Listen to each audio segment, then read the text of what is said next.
Cześć. Dzisiaj takie uzupełnienie materiału, który wcześniej nagrywaliśmy z Kivasem o okularach rozszerzonej rzeczywistości X-Real Air 2 Pro, czyli okularach, które ja posiadam, Kivas posiada. Już o nich rozmawialiśmy raz, omówiliśmy ich funkcje, więc zapraszam. Link pewnie tu. Podczas tamtego nagrania mówiliśmy też o urządzeniu do tych okularów, które się nazywa Beam. Urządzenie, które pozwala rozszerzyć możliwości tych okularów, używać pewnych aplikacji i pozwala też nam na fajniejsze sterowanie obrazem, który widzimy. Beam wygląda tak. Znaczy, wygląda troszkę minimalnie inaczej, ponieważ ja go mam w takim rubber case'ie. Beam wraz z okularami stanowiły dla mnie przynajmniej fajny duet, ale nie pozbawiony wad. I to wielu wad. W poprzednim materiale wspomnieliśmy, że pojawia się nowe, bardzo fajne urządzenie, tak zwany Beam Pro. Ja i Kivas kupiliśmy sobie okulary i Beama totalnie osobno. Ja mu poleciłem to urządzenie. Nikt nam za to nie zapłacił, więc ta opinia będzie dość szczera. Tak samo za własne pieniądze kupiłem Beama Pro. Czyli urządzenie, o którym jeszcze nagrywając tamten materiał nie wiedzieliśmy za dużo. Jedyne co, to były ogłoszenia, były małe recenzje, że to będzie święty graal rozszerzonej rzeczywistości. Czy tak się stało? Mam nadzieję, że zaraz się ode mnie dowiecie, ponieważ jest to urządzenie, z którym jestem na tak, ale ono ma też pewne swoje wady i na pewno nie można powiedzieć, że zastępuje oryginalnego Beama.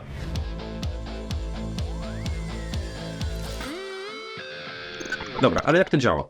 Tak jak wspominaliśmy w poprzednim materiale, okulary te są bardzo lekkie, one nie mają jakby swojego komputera w sobie, one potrzebują być podłączone pod inne urządzenie, tak samo nie posiadają własnej baterii, czyli zżerają baterię w innym urządzeniu, które pod nie podłączamy.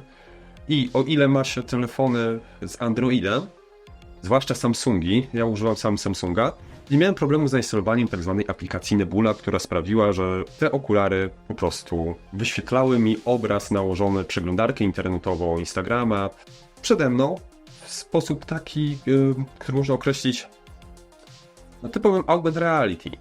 Sterowanie wtedy następuje z ekranu telefonu, który zamienia się w typowy touchpad, gdzie widzimy pointer, gdzie wskażemy telefonem za pomocą, przypuszczam, żyroskopu. Tam możemy kliknąć i tam się dzieje akcja. Niestety aplikacja Nebula na telefony, tak jak wspominaliśmy, jest słaba. Ona nie jest rozwijana. Jedyne co dobrego w aplikacji na telefony było dla mnie, to była możliwość oglądania filmów 3D. I to naprawdę w świetnej jakości, ponieważ to 3D jest ostre po prostu. No oczywiście, jeżeli wrzucimy na urządzenie film w kiepskiej jakości, no to też ten obraz będzie w kiepskiej jakości, ale jeżeli dostaniemy film, który ma odpowiednią rozdzielczość, najlepiej 3840 na 1080 w formacie side by side, czyli dwa ekraniki obok siebie, wtedy naprawdę niesamowicie się ogląda filmy i aplikacja Nebula na to pozwalała. Beam natomiast już oglądanie 3D tutaj odpadało. Beam miał ma dwie funkcje. Pierwsza z nich to jest to, że jest to samodzielny komputer. Ma swój system operacyjny, bazujący na Androidzie, z tego co udało mi się znaleźć na internecie, ale ten system chodzi bardzo wolno. Przemieszczamy się klikając góra, dół, lewo, prawo i środkowym guzikiem zatwierdzamy. Mamy głośniej, ciszej guziki i tryby zmiany naszego widoku. Co to nam daje? Beam ma kilka trybów wyświetlania. Możemy wyświetlać w trybie Smooth Follow, gdzie ten obraz jest przyczepiony przed nami, gdzie ruszymy głową, on się przemieszcza, ale również jest to jakby stabilizowane, czyli to przemieszczanie się jest bardzo płynne. W momencie, jeżeli podłączamy się pod sam smartfon, czy jakieś inne urządzenie, to ten obraz jest sztywno zawieszony, więc nawet jak jedziemy samochodem i chcemy coś pooglądać, bardzo wszystko zaczyna się trząść. Beam to niweluje. Drugi tryb to jest umiejscowienie ekranu w miejscu, gdzie chcemy. Leżymy na łóżku, możemy dać sobie ekran na suficie. Trzeci tryb, o którym też wspominałem w tamtym filmiku poprzednim, to jest ułożenie naszego wyświetlanego filmiku w jednym z 4 rogów. Co jest bardzo fajne. Tak się przemieszczałem na jednym lotnisku, oglądając sobie serial w jednym rogu. Na tych taśmach, do których się jedzie, po prostu sobie stałem i oglądałem serial. Dla mnie to było narzędzie do 2 celów. Po pierwsze, oglądałem dużo rzeczy na Disneyu, ale z uwagi na to, że nie jest to oficjalnie wspierane urządzenie, musiałem szukać aplikacji z źródeł innych niż sklep Google Play. Musiałem znajdywać inne sklepy, z których nie zawsze chciało się zainstalować, a najlepiej plik APK, który mogłem wrzucić sobie na Beama i od czasu do czasu musiałem zainstalować nowszą wersję. Problem jest taki, że działając w ten sposób, czasami zdarzyło mi się wyjechać gdzieś. Wyjechałem na przykład do hotelu, gdzie był bardzo słaby internet, musiałem korzystać z mojego własnego internetu jakby w telefonie, żeby szukać aplikacji, bo nagle wieczorem chciałem usiąść, obejrzeć sobie serial i co się okazuje, serial, który już miałem ściągnięty, pobrany jakby w Disneyu, miałem opcję pobierz. I co się okazuje, nie mogę uruchomić aplikacji, ponieważ ona twierdzi, że jest za stara. I teraz najciekawsza rzecz.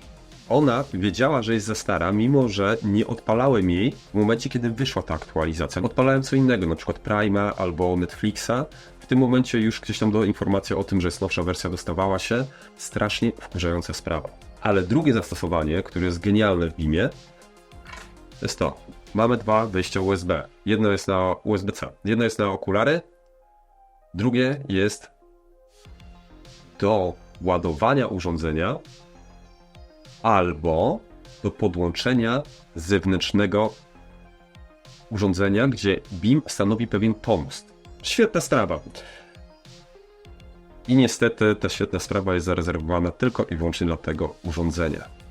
Bycia pomostem nie da się zrobić na Beamie Pro.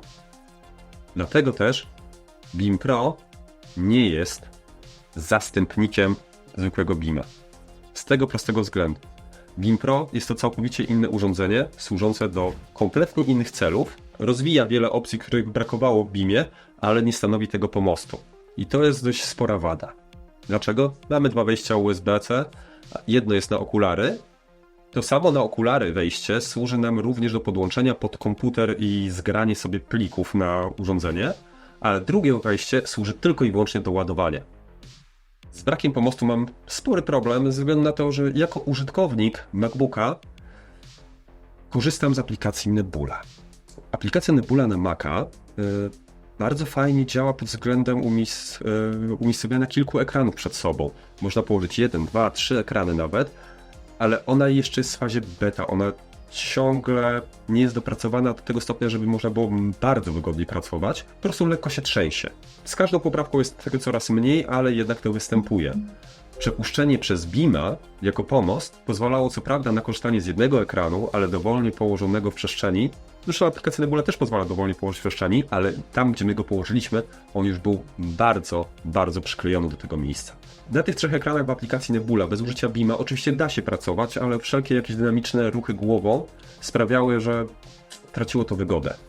Beam ułatwiał to bardzo. Liczyłem na to, że Beam Pro będzie miał tu opcję. Mam nadzieję, że firma Xreal planuje po prostu aplikację Nebula do tego stopnia rozbudować, żeby ten problem lekkiego zatrzęsienia przestał występować. Firma Xreal, z którą się kontaktowałem, w sprawie tego, że nie można używać Beama Pro jako pomostu, powiedziała, że wszystko teraz odbywa się zdalnie, czyli mamy korzystać sobie z wszelkich jakich aplikacji, które służą do przesyłu naszego obrazu z komputera przez internet. No i niestety tutaj dla osób takich jak ja, które większość czasu spędzają na MacBooku, no pojawia się problem. No Apple słabo sobie radzi z wysyłaniem obrazu, jest lata świetlne za konkurencją w tej kwestii. Bardzo dobrze to działa, jeżeli się przesyła na przykład z MacBooka na iPada, ok, z MacBooka na telewizor.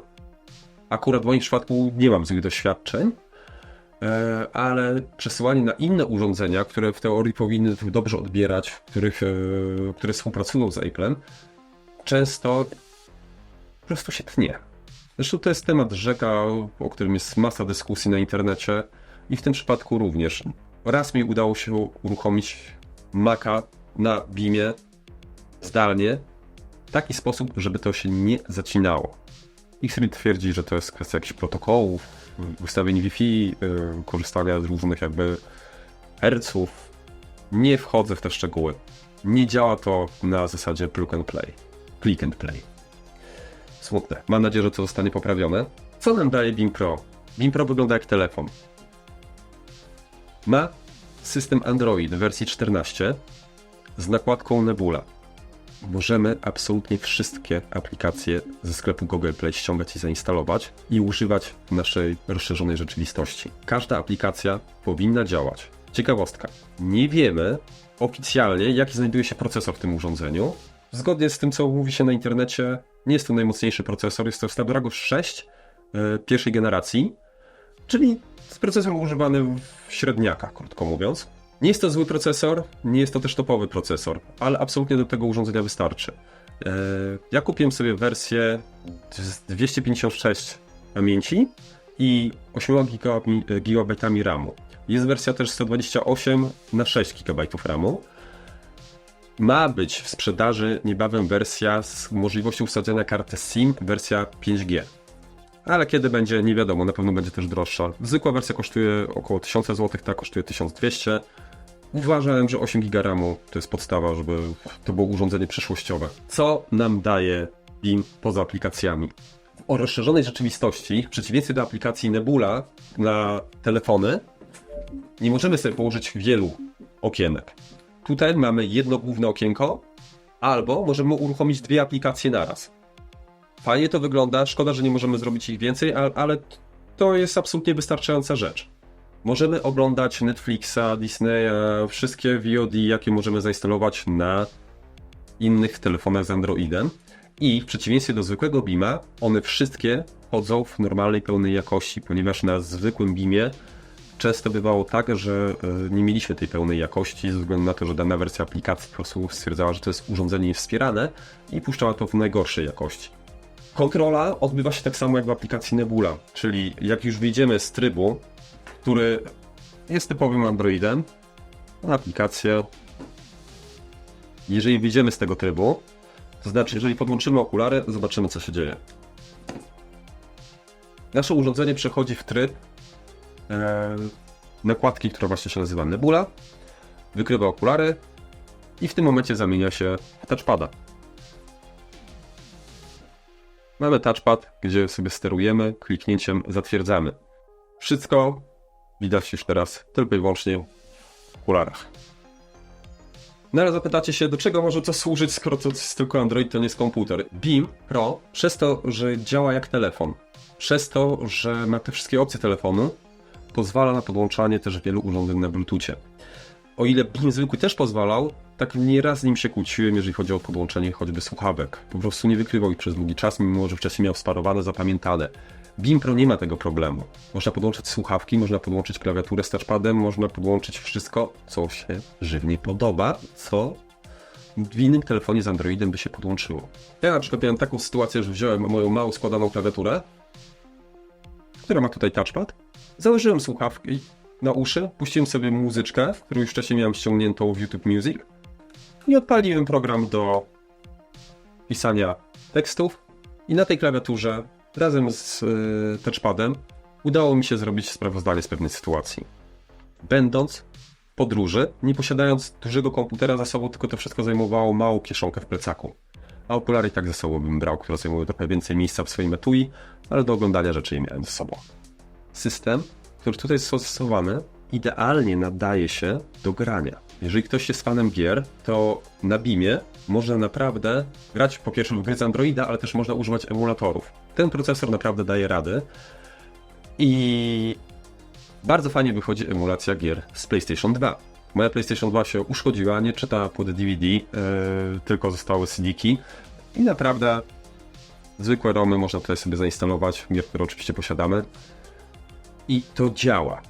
Z małymi wyjątkami niestety, bo na przykład taka moja jedna z ulubieńszych gier, typu Punisher, no po prostu nie chcę wydolić na tym urządzeniu, ale Punisher jest znany z tego, że ma problemy z emulacją. Rzeczy typu Tekken, typu God Hand, to wszystko działa rewelacyjnie, naprawdę rewelacyjnie. Te filmiki, które widzicie, one są nagrywane na urządzeniu podczas tej emulacji. Czyli jeżeli cokolwiek się zacina, to wierzcie mi, to nie występuje na okularach normalnie, tego nie widzimy.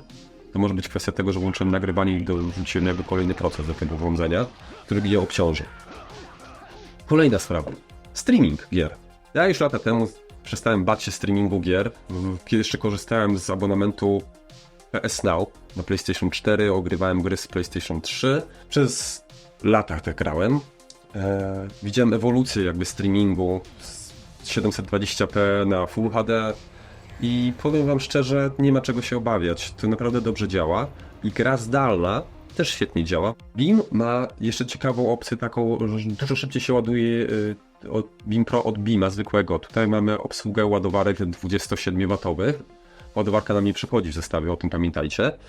Ma opcję tak jak aplikacja Nebula na telefonach oglądania filmów 3D. I naprawdę jest świetnie to zrobione. Player tutaj działa rewelacyjnie. Kontynuując, Beam ma takie śmieszne kamery. Prawie jak oczy rozstawione. Dlaczego? Ponieważ za pomocą kamer w Beamie możemy nagrywać filmy 3D w technologii side-by-side SBS-ie lub wykonywać takie zdjęcia, które potem na okularach możemy oglądać. Czy to działa? Tak, to działa, ale oczywiście musi być jakieś ale. Wymaga to naprawdę dużej ilości światła, w ciemnych warunkach bardzo słabo wychodzi. Wymaga to powolnych ruchów, żeby nie występowało nam migotanie. To jest problem z tym, że nie mamy jakby władzy też nad migawką podczas takiego filmowania. Może to się zmieni oprogramowanie, ale jest bajer. Czy poleciłbym Beama Pro?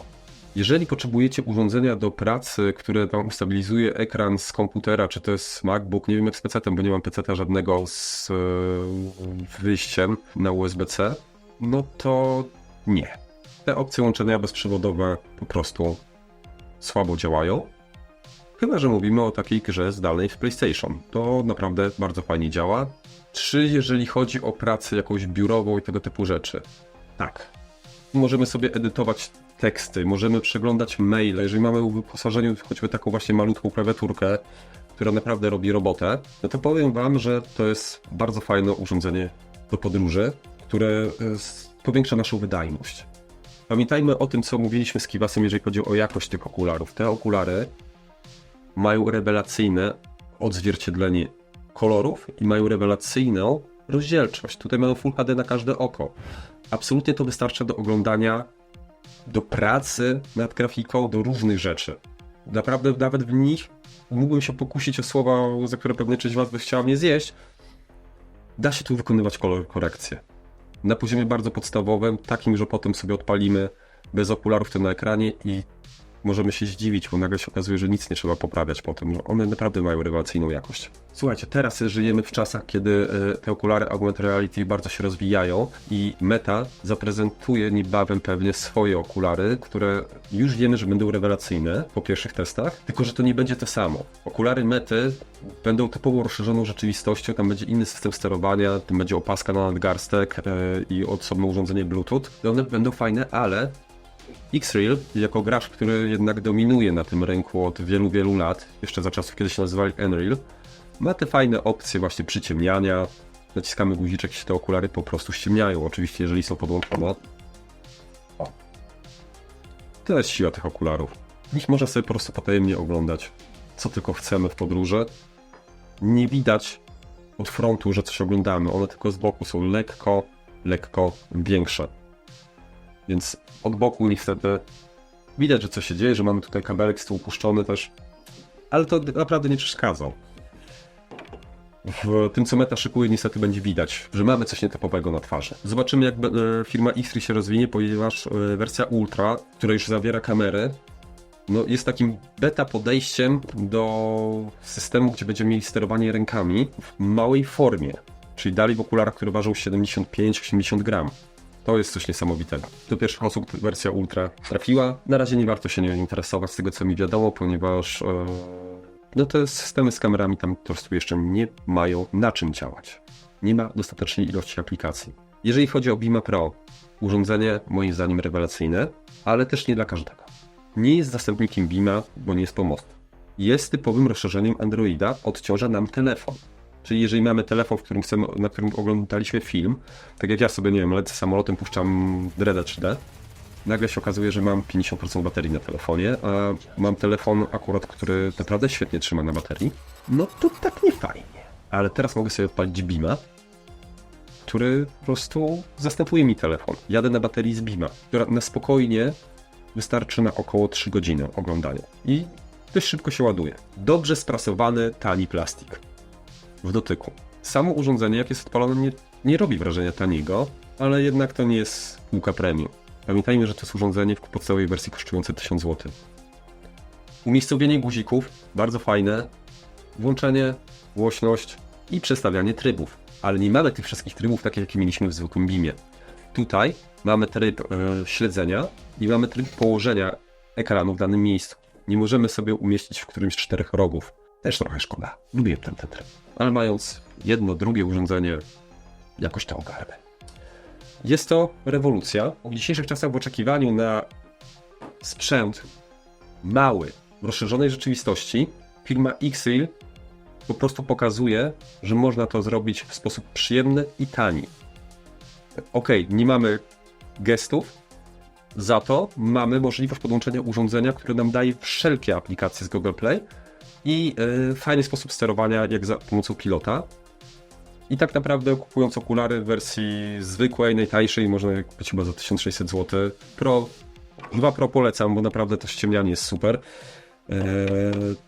Chyba 2000 z hakiem teraz kosztują.